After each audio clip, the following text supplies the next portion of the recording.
11:47 p.m. The parking lot behind your apartment complex is almost completely empty. Only a few yellow lights reflect off old rainwater still sitting on the pavement. You stay inside your car for a few extra minutes, even though the engine has been off for a while now. The AC stopped running minutes ago, and the air inside is starting to feel heavy, but you still don't want to walk back up to your third-floor apartment. Partly because you're exhausted, partly because you already know what feeling is waiting for you upstairs. $143.72. The number sits motionless on your Chase app after the insurance payment cleared about 10 minutes ago. You stare at it longer than necessary, almost like if you look long enough, the balance might somehow change on its own. But it doesn't. It just sits there, cold, precise, and enough to make your brain start calculating everything one more time, even though you've already been doing that all day. Rent is going up another $180 next month. The check engine light on your old Honda is still on. Your credit card balance hasn't crossed into dangerous territory yet, but it's no longer something you can pretend to ignore either. All it would take is one small problem, one urgent care visit, one blown tire on the freeway, 1 week of overtime cuts at work. Suddenly, everything would feel fragile again. And the strange part is, you're not actually poor. You still wake up and go to work every morning. You still fill your gas tank at the Chevron near your usual freeway exit. You still pay your bills on time most months. Your coworkers probably think your life looks pretty stable. You wear clean polos. You use AirPods. Sometimes you still order Chipotle during lunch breaks like everyone else in the office. Nobody sees you standing inside a grocery store close to midnight, comparing 2 different brands of ground beef just to save $4. This kind of pressure doesn't look like the movies. It's not dramatic. There's no emotional soundtrack playing in the background, no obvious breakdown moment. It's just the feeling that your brain never fully shuts off anymore, even while lying in bed, even while trying to sleep. Some part of your mind is always running an invisible spreadsheet filled with bills, payment dates, and the number of days left until the next payday.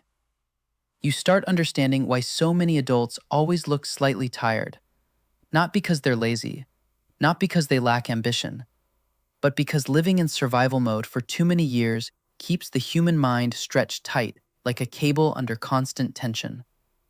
And the scariest part is that after a while, the feeling starts becoming normal. Life slowly begins revolving around payday more than you want to admit. Not in the exciting way it felt back in college when you received your first paycheck. This is the temporary relief of someone barely making it back above water, just long enough to breathe for a couple more weeks. Friday morning, the paycheck hits your account. By Sunday night, most of it already has somewhere else to go. Rent, car payment, insurance, utilities, credit card autopay, a Costco grocery run. And that doesn't even include the smaller expenses that seem invisible but never disappear. $9 for parking, $14 for a subscription you forgot to cancel, one Uber Eats order because you were too exhausted to cook after work. Individually, none of those expenses feel huge, but together they move like thousands of tiny cuts. Inflation makes life feel strange in ways you never noticed before. Things that once seemed normal suddenly stand out everywhere. A full tank of gas that used to cost around $48 now pushes close to $70. A basic week of groceries can easily pass $120, even without buying anything fancy. Even fast food meals off the freeway quietly climb a few more dollars every few months. There's never one moment dramatic enough to shock you.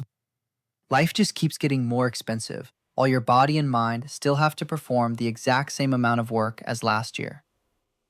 And honestly, the hardest part isn't even the lack of money itself. It's constantly having to think about money. Every decision carries a calculation behind it.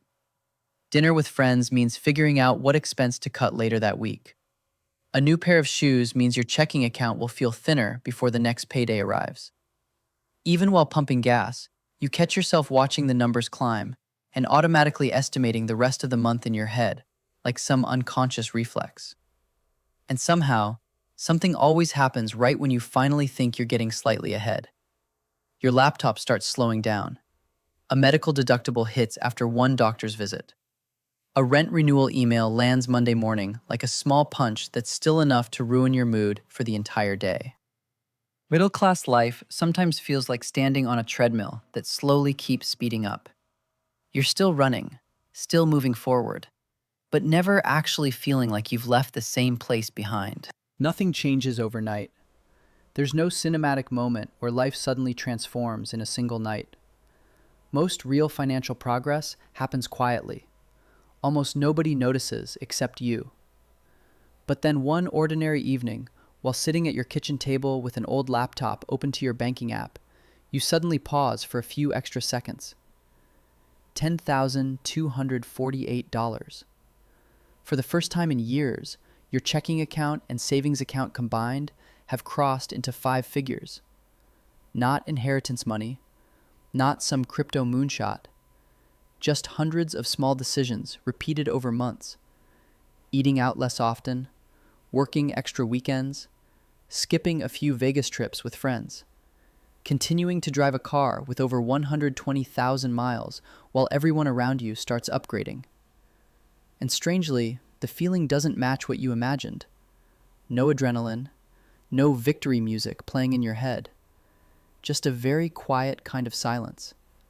Like for the first time in years, the weight sitting on your chest feels slightly lighter. A few weeks later, the Honda finally has a real problem. The transmission jerks hard while merging onto the freeway during rush hour. A few years ago, something like this would have kept you awake all week. But this time feels different. You sit inside the auto repair shop, listening to the employee explain an estimate close to $1,800. Then calmly transfer the money from your phone without panicking. It hurts, sure, but there's no longer that feeling that your entire life is about to collapse because of one unexpected expense. And that's when you finally understand what an emergency fund actually gives you. Not wealth, just distance between a problem and panic. You also notice your mind slowly changing. Evenings no longer end with you staring at your bank balance in the dark. You sleep slightly easier, breathe slightly deeper. And for the first time in years, the future no longer feels like a giant concrete wall stretching endlessly in front of you. It's still difficult, still far away, but at least now you finally feel like you're moving instead of merely surviving from paycheck to paycheck. Around that same period, you begin seeing money differently too. It's no longer just something used to survive until the next month. For the first time, you start thinking in systems. Nothing sexy, nothing dramatic, just small structures quietly running underneath your daily life. Friday morning, your paycheck lands, and part of the money automatically moves into your Roth IRA before you even have the chance to spend it. Another portion gets transferred into your brokerage account, buying ETFs with the consistency of a machine. You automate everything because you realize if you have to decide every month, emotions will almost always beat discipline. Your life slowly starts looking different from the people around you. Not because you're richer. Honestly, most of the time you still feel behind. But while coworkers upgrade into luxury apartments with rooftop pools and brightly lit gyms open 24/7, you stay in the same older unit near the freeway because the rent is almost $600 cheaper each month. While some friends finance brand new trucks with monthly payments nearly equal to your investment contributions, you continue driving the old Honda with fading paint spots burned by the California sun. You learn how to tolerate the feeling of moving slower than everyone else. Weekends stop looking the same too. Instead of sleeping until noon and wandering through malls to decompress, you spend hours inside coffee shops with your laptop open working on side hustles.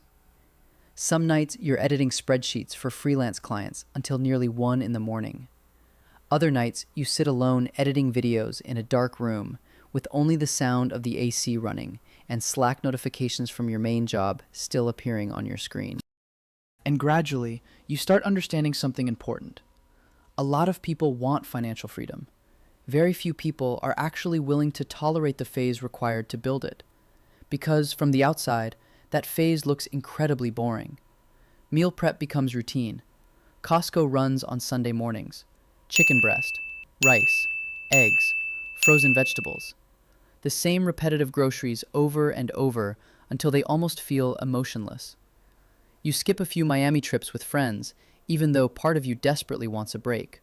Not because you're cheap, but because for the first time in your life, you feel like you're building something bigger than temporary emotions.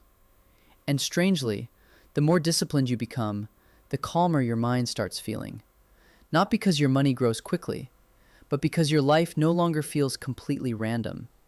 Every dollar starts carrying a specific purpose. Every year begins moving in a specific direction. And for the first time, the future no longer feels like something simply happening to you. It starts feeling like something you're quietly building day by day. One Tuesday night, close to midnight, you're still sitting in front of your laptop, inside an apartment so quiet it almost feels frozen. The city outside is still glowing, but the sound of cars on the freeway has faded into distant background noise. On your screen is a spreadsheet that's been open for more than 2 hours. Rows of green and red boxes filled with things you never imagined caring about a few years ago. Net worth projections, investment growth, compound interest, retirement age estimates. You type in a few more numbers, then lean back in your chair. If you keep moving at the current pace, maybe by your late 40s you'll finally have enough freedom to breathe. Maybe earlier if the side hustle grows the right way. Maybe later if the market turns ugly for a few years in a row. But the thing making you sit there in silence isn't the numbers themselves. It's the realization hiding behind them. Salary is not freedom. Salary is just permission to keep playing the game a little longer. You think about the people in your office, the ones making $120,000 a year but still panicking every time layoffs are mentioned. Managers driving brand new BMWs whose eyes always look exhausted, like they haven't truly rested in years. Monday morning Zoom meetings, where everyone tries to sound okay while their energy feels like an old battery, slowly losing percentage points. You slowly begin realizing the middle-class trap in America isn't about earning too little. It's that life is designed to make you constantly need the next paycheck. Bigger mortgages, longer car payments, higher lifestyles. Every time your income rises, the system around you quietly rises too, just to keep you standing in the same place. The apartment is completely silent, except for the cold white light from your laptop, reflecting off a cup of coffee that went cold hours ago. You stare at the projection sheet one more time, and suddenly understand something unsettling. A huge number of people spend their entire youth building a life they are never truly free enough to walk away from. The feeling doesn't make you panic. It creates something else instead, a strange kind of clarity. From that night forward, you start seeing time differently. 1 hour of overtime is no longer just extra money. One investment is no longer just additional profit. Everything starts revolving around a much simpler question. How much of your life actually belongs to you? And for the first time, that question matters more than the number sitting in your account. Then, eventually, money starts moving differently. Not fast enough to feel dramatic. Not the kind of overnight success story the internet loves talking about. Real life moves much slower than that, but slowly enough for you to notice the shift happening.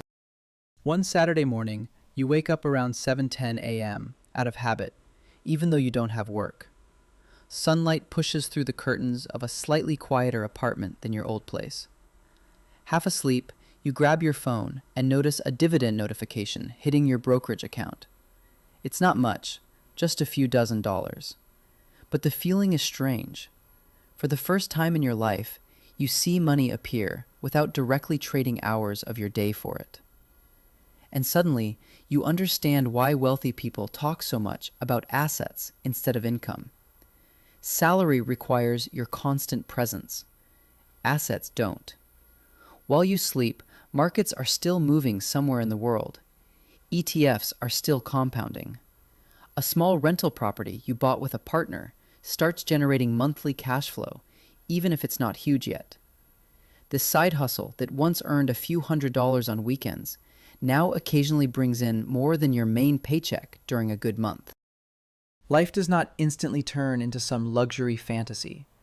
You still work, still sit through Zoom meetings, still get stuck on California freeways during rush hour alongside millions of other people. But internally, something feels different now. Before, every dollar felt like dragging a heavy cart uphill with your bare hands. Now, the system has started rolling forward slightly on its own, without needing you to constantly push it.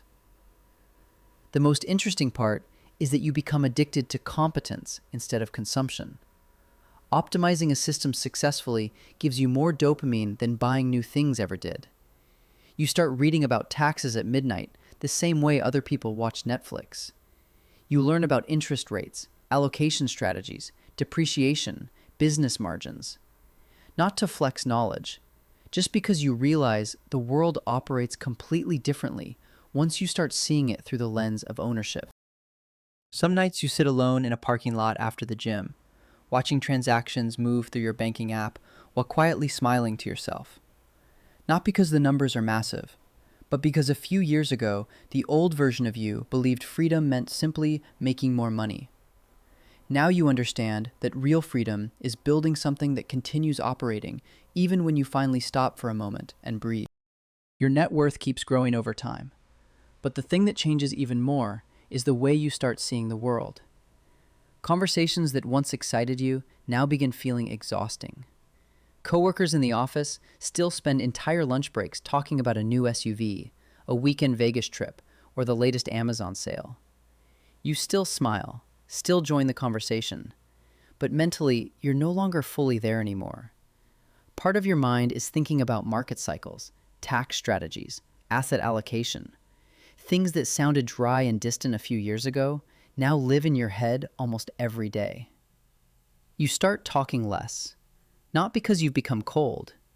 You just slowly realize that the more you understand money and time, the more obvious it becomes that most people don't actually want freedom. They want the feeling of progress without the discomfort attached to it.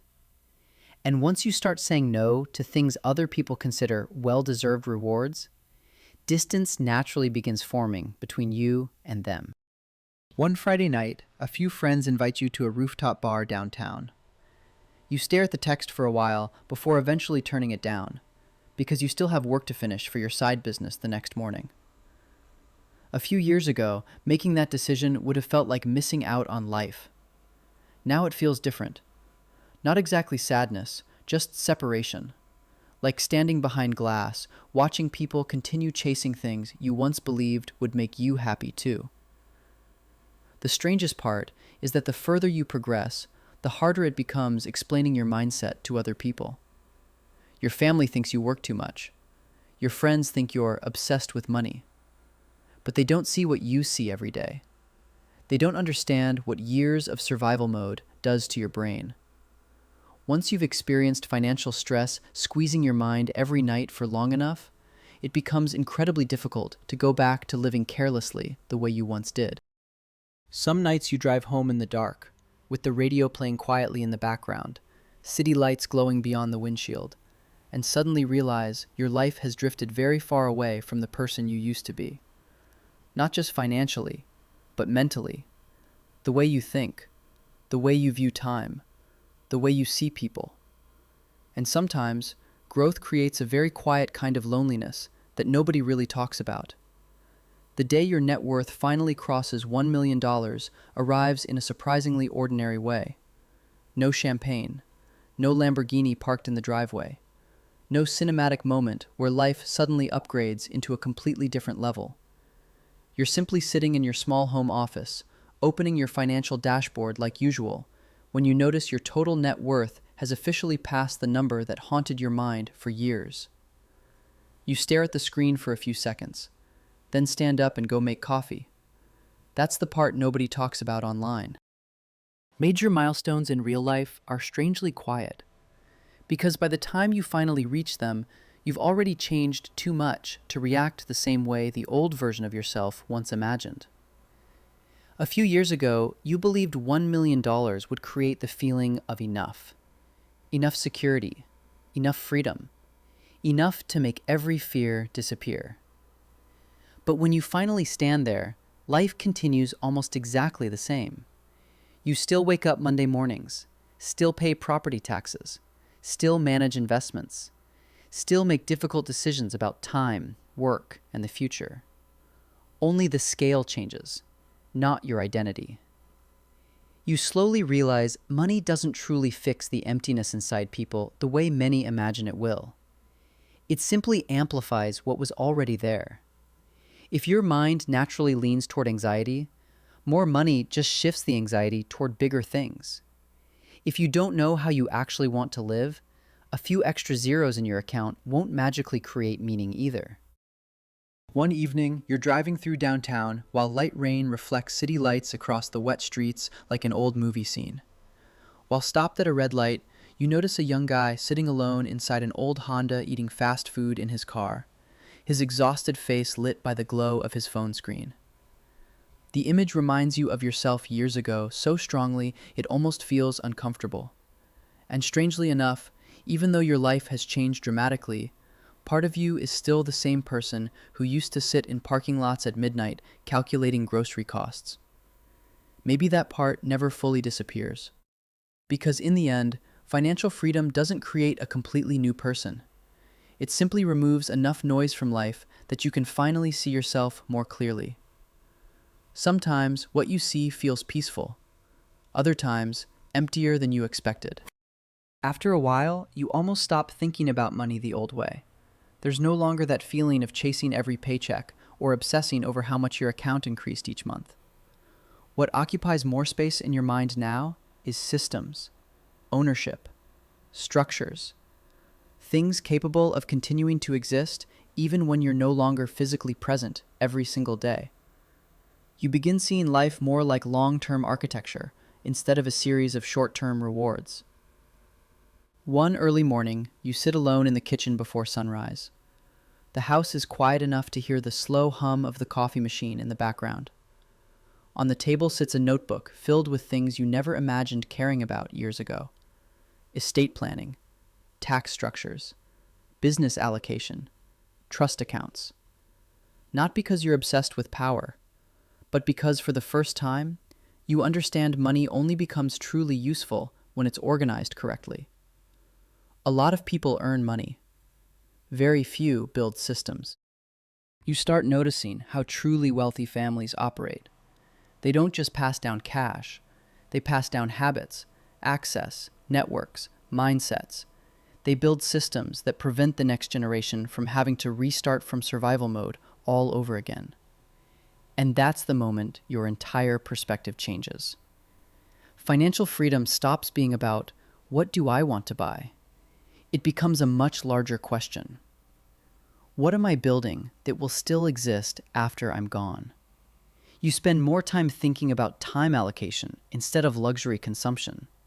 A quiet evening with family starts carrying more value than another expensive object. High-quality conversations become rarer and more meaningful than any status symbol that ever existed online. You finally understand why many truly wealthy people live quietly and low profile. After a certain point, peace becomes more valuable than attention. Some days you sit in your private office looking out across the city through giant glass windows and suddenly remember the older version of yourself, stressing over $40 of groceries in a checking account. The distance between those two people feels almost unreal. But deep down, you know they are still the same person. The difference is that your life is no longer built around fear of running out of money. It's built around intention, around ownership, around permanence. And for the first time in your life, the future no longer feels like something you're fighting against. It begins feeling like something you're calm enough to design. 11:38 p.m. A grocery store close to closing time. Cold white lights spill across aisles that are almost completely empty. A young man stands alone near the refrigerated section, holding 2 cartons of eggs, checking the price one more time, like a few dollars could still make a meaningful difference this week. His phone vibrates softly inside his pocket. Maybe it's a banking notification. Maybe a credit card reminder. Maybe just another late-night work email. But his first instinct is still to check the balance before taking another breath. You watch him from the end of the aisle, and suddenly, almost your entire life flashes back into your mind. Not the major milestones, not the moments when your account surged upward, or when the business finally started working. The clearest memories are the smallest ones. Standing at a gas station in cold weather, hoping your debit card doesn't get declined. Sitting alone in an old Honda in a parking lot close to midnight, trying to calculate whether you had enough money left to survive until the next payday. Monday mornings, waking up already mentally exhausted before the day even started. Many years have passed since that version of you existed, but sometimes it still feels like he never fully disappeared. And maybe that's the part nobody talks about when discussing wealth. Money changes your quality of life dramatically. It buys back time. It buys quietness inside your mind. It buys the ability to say no to things that once trapped you. But it never completely erases the memory of survival mode.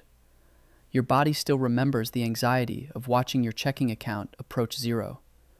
Your mind still remembers calculating every decision like a small survival equation every single day.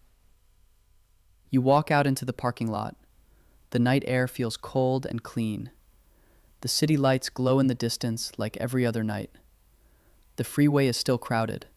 Some office buildings still have a few floors lit up. Somewhere out there, millions of people are still living the exact cycle you once lived yourself. Wake up, work, pay bills, repeat. Waiting for the weekend just to feel slightly alive again before returning to the machine Monday morning. And then you realize something very quiet.